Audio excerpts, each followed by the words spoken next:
Blake Lively's legal battle against Justin Baldoni took a dramatic turn when she abruptly dropped her lawsuit, just days before her scheduled deposition. According to court documents and insider commentary, her case was built on shaky ground from the start. Despite months of media manipulation and high-profile accusations, the filings revealed she had no solid proof to support her claims. Her own public statements further damaged her credibility, exposing contradictions that painted her as unreliable at best. At one point, she claimed Baldoni was a serious threat, only to later admit the incident wasn't even that bad. This reversal cast doubt not only on her allegations, but on her entire narrative. The public, once sympathetic, began to question whether this was a genuine pursuit of justice or a desperate attempt to salvage her crumbling public image. What was initially framed as a bold stand against misconduct quickly unraveled into what critics are calling a publicity stunt gone wrong, leaving Blake exposed and her legal strategy in ruins. June 2025 was meant to be the moment of truth for Blake Lively, a court-ordered deposition where she would finally have to answer real questions under oath without the filter of Instagram captions or polished PR interviews. It was the one step in the legal process she couldn't avoid forever, and yet, when the time came, the entire deposition fizzled out before it began. After months of making bold accusations against Justin Baldoni, manipulating headlines, and portraying herself as a victim of retaliation and harassment, Blake pulled the plug on her lawsuit just before she would have been required to back her words with evidence. This sudden move wasn't a shock to everyone. In fact, many legal commentators and fans alike had begun questioning whether she would even show up. Blake has a well-documented history of dodging professional commitments and court responsibilities alike, often leaning on questionable excuses to avoid scrutiny. From skipping days on her own movie set and blaming everything from her kids being sick to vague, unforeseen circumstances, to now avoiding legal accountability, the pattern was clear. When things got serious, Blake disappeared. Her abrupt cancellation of the deposition wasn't just procedural, it was strategic. By backing out before having to testify, Blake effectively shielded herself from cross-examination, the very process that could have exposed the full extent of her contradictions and lack of evidence. Instead of facing the music, she staged a quiet exit and shifted the narrative, claiming she was the victim of a smear campaign. But even that claim rang hollow, especially when the smear appeared to be self-inflicted, fueled by her own inconsistent statements and flimsy legal filings. What should have been the most revealing part of her case, the opportunity for the public and the court to hear her story directly from her, was reduced to a ghosted legal appointment. Her silence in that moment spoke louder than any statement she had made up to that point. It signaled to everyone watching, from the judge to the media, that Blake may not have believed in her own case anymore. Or worse, that she never truly had a case to begin with. In the end, the deposition that never happened became its own kind of testimony, not about Justin Baldoni, but about Blake Lively herself. About her willingness to weaponize public sympathy while avoiding legal accountability. About the carefully curated narrative she projected and how quickly it unraveled when challenged. And about how one of Hollywood's most controlled public images came crashing down, not through scandalous revelations, but through her refusal to speak when it mattered most. Blake Lively's biggest enemy in this entire legal saga hasn't been Justin Baldoni, it's been her own words. Over the course of the lawsuit, her narrative has shifted so many times that even her most loyal supporters are struggling to keep up. One moment, she's tearfully claiming harassment and painting herself as a survivor of a toxic work environment. The next, she's minimizing the experience, casually telling reporters that it wasn't even that bad. These contradictions haven't just weakened her case, they've obliterated her credibility in the public eye. The inconsistency in her story has become impossible to ignore. In legal filings, she insisted she was emotionally and professionally devastated. Yet, in interviews, she'd downplay the very incidents she described in court documents. It's a classic case of trying to play both sides, serious enough for headlines, soft enough to escape legal pushback. But the public isn't buying it anymore. People are calling her out for manipulating serious social issues like workplace misconduct to protect her image and shift blame for her career setbacks. And then there's the issue of her so-called support from other victims. Blake publicly claimed she had a wave of people backing her up, but as the case unfolded, not a single one came forward with corroborating evidence. Instead, what surfaced was her own admission that the incident in question wasn't particularly serious. That statement alone undermined months of courtroom drama, news leaks, and victim narratives. Critics have called it not just hypocritical, but reckless. By overstating harm and then backpedaling, she risks discrediting legitimate claims made by others and diluting the seriousness of real workplace abuse. Legal experts say her flip-flopping could also play a critical role in any future defamation counterclaims. Inconsistent testimony and contradictory public statements are goldmines for defense attorneys trying to establish actual malice, a key standard for winning defamation suits. And in this case, there's plenty of material to work with. Blake's team has tried to spin this as a complex, emotionally charged situation, but the reality is much simpler. Her own actions have shattered her credibility. What began as a high-profile fight for justice is now widely viewed as a masterclass in public self-sabotage. Each time she speaks, she digs a deeper hole, not just legally, but reputationally. And in Hollywood, where your image is currency, that's a price few can afford.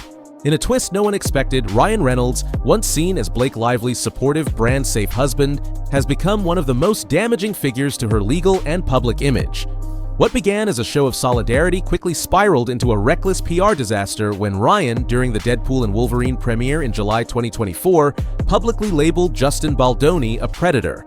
He didn't whisper it behind closed doors or hint at it in vague terms. He said it clearly in front of cameras in a room full of Hollywood power players. It was the kind of statement that doesn't just make headlines, it makes legal waves. This wasn't a private concern or a carefully worded legal complaint.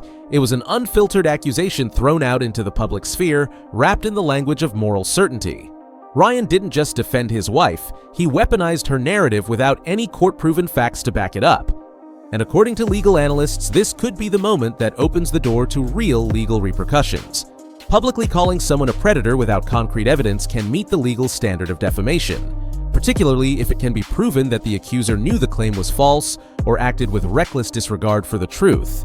And the fallout was immediate. Justin Baldoni's management agency, WME, reportedly dropped him shortly after Ryan's comment, a move many now believe was directly tied to the public pressure created by the scandal. But leaked audio from WME's former CEO, Ari Emanuel, later revealed something more insidious: blatant favoritism. In the recordings, Emanuel admits he trusted Blake and Ryan over Baldoni without hesitation, despite the cracks in Blake's narrative. He even dismissed Baldoni's side outright, showcasing the kind of behind-the-scenes industry bias that critics argue has helped Blake and Ryan push their agenda unchecked, until now. Instead of helping Blake's case, Ryan's public outburst lit a match under the entire legal conflict. Not only did it cast doubt on his judgment, but it gave Baldoni's team a fresh angle. Reckless defamation driven by personal bias, not fact. In the court of law, that's the kind of thing that can shift the entire tone of a case. And in the court of public opinion, it further solidified the perception that Blake and Ryan are using their celebrity status to bulldoze anyone in their way. The irony is brutal. Ryan Reynolds, known for his quick wit and squeaky clean image, now finds himself accused of recklessly damaging someone's career based on unverified claims. Instead of acting as a stabilizing force in Blake's PR chaos, he poured gasoline on the fire. What was supposed to be a show of loyalty turned into a moment of public recklessness that could come back to haunt them both, legally, professionally, and reputationally. While Blake Lively continues to dominate headlines with her ever-evolving story, one of the quieter but most significant players in this legal drama, Wayfair, is methodically dismantling her case with hard evidence.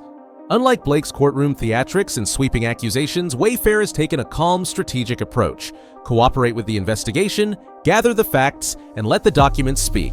And now, they're preparing a massive document dump scheduled for July 1st, 2025, one that insiders say could completely destroy Blake's remaining credibility.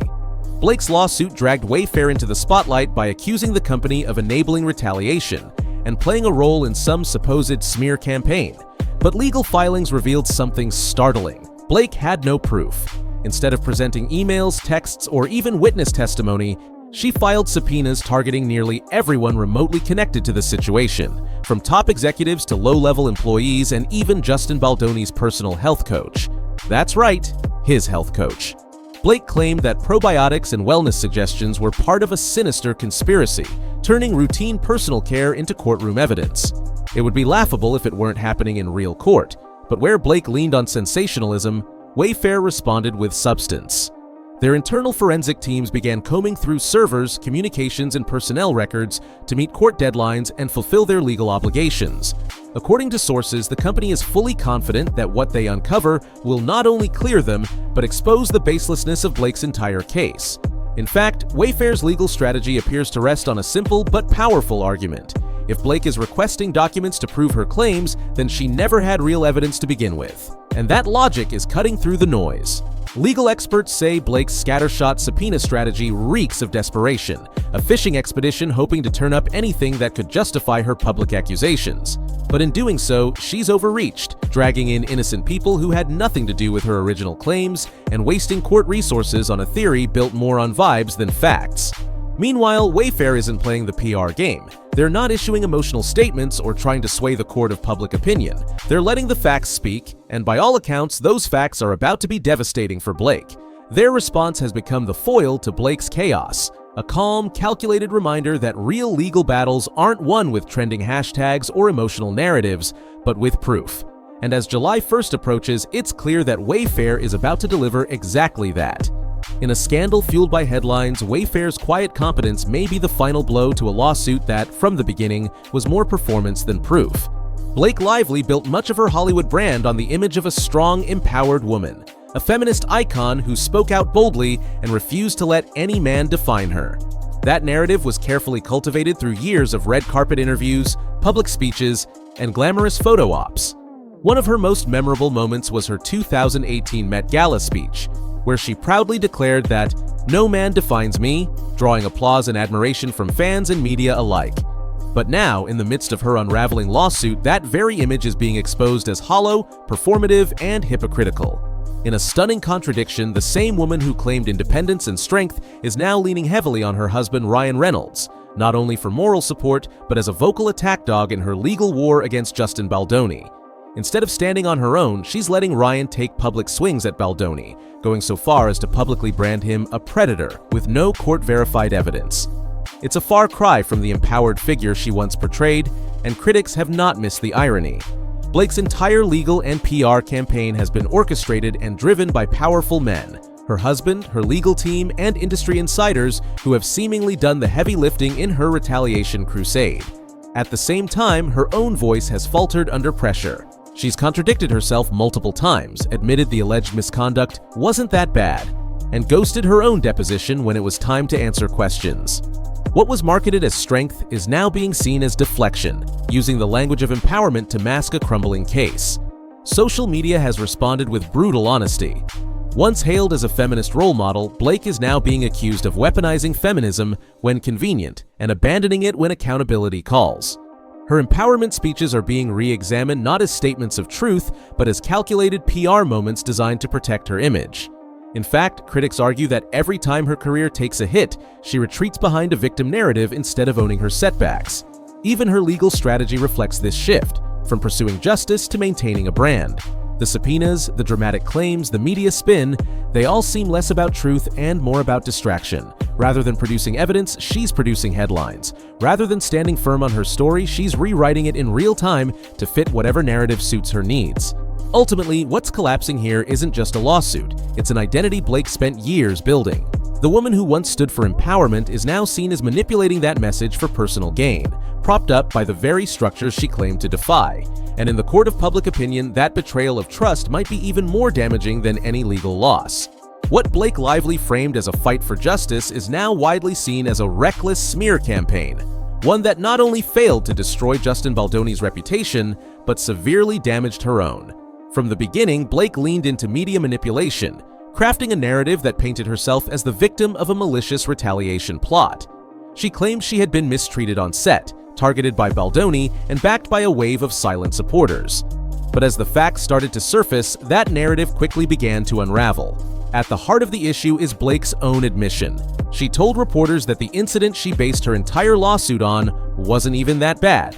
That single statement gutted the very foundation of her legal claims and made it almost impossible for anyone to believe she was acting in good faith. It also undermined the seriousness of actual victims' experiences, something critics say is both irresponsible and dangerous. By inflating her situation publicly, then minimizing it privately, Blake created the impression that her claims were more about control and image than truth and accountability. And then there's Ryan Reynolds' now infamous statement where he labeled Baldoni a predator in front of a live audience. The fallout from that moment was immediate and severe. Not only did it contribute to Baldoni's agency allegedly dropping him, but it opened both Blake and Ryan to potential legal consequences. Legal experts say this is a textbook example of actual malice, making damaging claims without proof and with a reckless disregard for the truth. That standard is critical in defamation cases, and thanks to Blake and Ryan's public comments, Baldoni might now have exactly what he needs to fight back. But the smear campaign didn't just rely on words, it relied on influence. Leaked audio from WME's former CEO, Ari Emanuel, exposed the toxic favoritism at play. Emanuel admitted he sided with Blake and Ryan without even considering Baldoni's side, further highlighting how celebrity power was weaponized to sway professional outcomes. It was a peek behind the curtain at how fame can distort justice, and how badly it can backfire when the truth comes out. Now, Blake is facing the consequences of her own strategy. The public is disillusioned, legal analysts are circling, and Wayfair, the other major target of her lawsuit, is preparing to release evidence that could completely dismantle her retaliation claims. What once looked like a bold move is now being viewed as a desperate, ill-advised smear campaign rooted in ego and PR, not justice. Instead of gaining sympathy, Blake's tactics have sparked outrage. Instead of holding power to account, she's become a cautionary tale of how celebrity status can be used irresponsibly and how quickly the court of public opinion can turn. While Blake Lively has taken her fight to the court of public opinion, complete with headlines, hashtags, and emotional sound bites, Justin Baldoni has largely stayed quiet. But in this increasingly chaotic legal drama, that silence has been his most powerful move. Legal experts and industry insiders believe Baldoni's reserved approach isn't a sign of weakness, it's strategy. And as Blake's credibility crumbles under the weight of her own contradictions, Baldoni's patience might be setting him up for a major comeback. After filing strong counterclaims including defamation and civil extortion, Baldoni saw those claims dismissed without prejudice, meaning he can refile under the right circumstances. Many expected him to submit a second amended complaint by the June 23, 2025 deadline. But when that date passed with no filing, it raised eyebrows. Instead of interpreting this as retreat, analysts suggest Baldoni may be playing the long game. Under federal rules, there are often limits on filing appeals and amendments simultaneously, meaning Baldoni could be waiting for the perfect legal moment to strike. Unlike Blake, who has turned the lawsuit into a media circus, Baldoni hasn't resorted to smear tactics or public meltdowns. He's refused to sling mud or exaggerate claims. Instead, he's relied on facts, legal filings, and the quiet support of industry peers, many of whom have publicly rallied behind him. Friends, colleagues, and even legal observers have praised him for staying grounded, especially as Blake's story continues to shift with each headline. That consistent composure has worked in his favor, especially now that Blake's case is falling apart in real time. Importantly, Baldoni hasn't needed to shout to be heard. Every new contradiction from Blake, every subpoena that seems like a fishing expedition, every exaggerated claim that fizzles out, it all makes Baldoni's silence louder and more credible. His restraint stands in stark contrast to Blake and Ryan's erratic public behavior, and it's gaining him respect from both the legal world and the general public. In the end, Baldoni may prove that in an age of viral outrage and headline trials, sometimes the smartest move is to stay quiet, collect the receipts, and let the other side unravel on their own. And with Wayfair preparing to release potentially case-shattering evidence, Baldoni's calm, strategic silence might be the most damning testimony yet against Blake's collapsing narrative. Blake Lively once commanded a loyal fan base that saw her as a fashion icon, a feminist role model, and a beloved Hollywood figure. But now, that once admiring public is turning on her, and fast. With every new development in the lawsuit, every contradictory statement, and every questionable legal maneuver, the gap between Blake's carefully curated image and the reality of her actions has grown too wide to ignore. Her supporters, once eager to defend her, are now questioning everything, from her motives to her integrity. Social media, once a haven of praise for Blake's empowerment messaging and celebrity marriage, is flooded with criticism. Hashtags that once celebrated her are now calling her out for hypocrisy, manipulation, and self-serving victimhood. The same fans who applauded her 2018 Met Gala speech are now circulating clips of it alongside court documents and interview quotes that contradict nearly everything she said. The shift is so dramatic it feels less like a fall from grace and more like a public reckoning. Part of the backlash stems from the realization that Blake may have used real social justice language as a shield for her personal and professional failures. What was once seen as courage is now being recast as calculated deflection. Her legal filings, which named everyone from company executives to health coaches, feel excessive and unfocused. Her attempt to move the case from California to New York reeked of court shopping. Her statements about being harmed, followed by admissions that it wasn't that bad, read like emotional baiting. All of it combined paints the picture of someone more interested in controlling public perception than seeking actual justice. Meanwhile, the contrast with Wayfair and Justin Baldoni is stark. While Blake scrambles to keep her narrative afloat with vague claims and document demands, they're offering timelines, receipts, and restraint. And the public notices. People don't just want to be told someone's a villain, they want proof. And in this case, it's Blake who appears to be short on evidence and long on theater. Even the media is changing its tone. Outlets that once handled her with kid gloves are now openly questioning her credibility. Journalists who once echoed her claims are highlighting inconsistencies and pushing back on her narrative. The shift has been swift and brutal. In the court of public opinion, Blake is losing fast. And unlike a courtroom, there's no appeal process for a broken reputation. Her legacy, once glowing, is now tangled in doubt, contradiction, and the growing perception that she weaponized empowerment for attention. And as more receipts roll in, that perception is only getting worse. Blake Lively's carefully constructed public image, once synonymous with elegance, empowerment, and authenticity, is now collapsing under the weight of her own actions. What started as a lawsuit meant to hold others accountable has spiraled into a full-blown credibility crisis. With Blake at the center of one of the most public, embarrassing legal meltdowns Hollywood has seen in years. The more she tries to control the narrative, the more it slips through her fingers. Her attempt to frame herself as a victim has backfired spectacularly. Legal filings admit she has no solid evidence.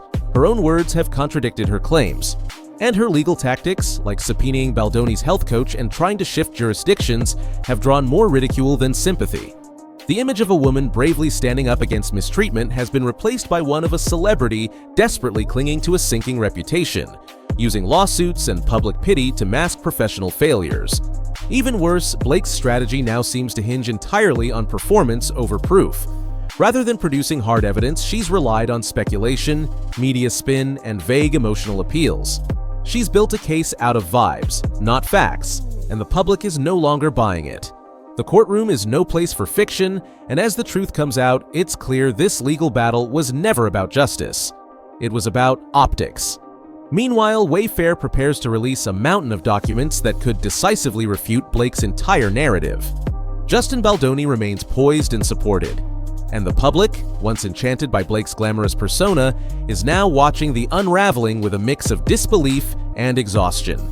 The backlash isn't just online, it's industry-wide.